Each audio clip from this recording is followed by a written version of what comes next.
50 வயது அப்பாவிடம் மகன் கேட்ட கேள்வி. பதிலை கேளுங்கள், நெஞ்சம் கணக்கும்.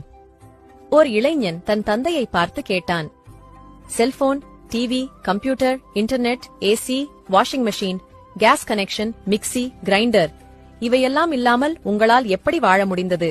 தந்தை பதில் கூறினார், மரியாதை, மானம், மதிப்பு, வெட்கம், உண்மை, நற்குணம், நன்னடத்தை, நேர்மை, தெய்வபக்தி, தர்மம், ஒழுக்கம் இவை அனைத்தும் இல்லாமல் இப்போது நீங்கள் எப்படி வாழ பழகிவிட்டீர்களோ அப்படிதான்.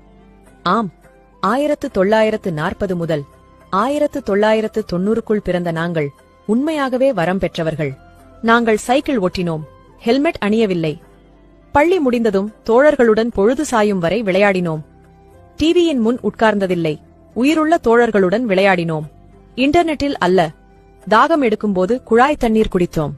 மினரல் வாட்டர் அல்ல, ஒரே டம்ளர் ஜூஸை மாற்றி மாற்றி 4 நண்பர்களும் குடிப்போம். எந்த தொற்று நோயும் வந்ததில்லை. தினமும் அரிசி சாதம் தின்போம், ஆனாலும் எடை கூடியதில்லை. சர்க்கரை நோய் வந்ததில்லை. எங்கு போனாலும் வெறுங்காலுடன் நடப்போம், எந்த பாதிப்பும் வந்ததில்லை. எங்கள் பெற்றோர் எந்த ஊட்டச்சத்து உணவும் தந்ததில்லை, ஆனாலும் ஆரோக்கியமாகவே இருந்தோம்.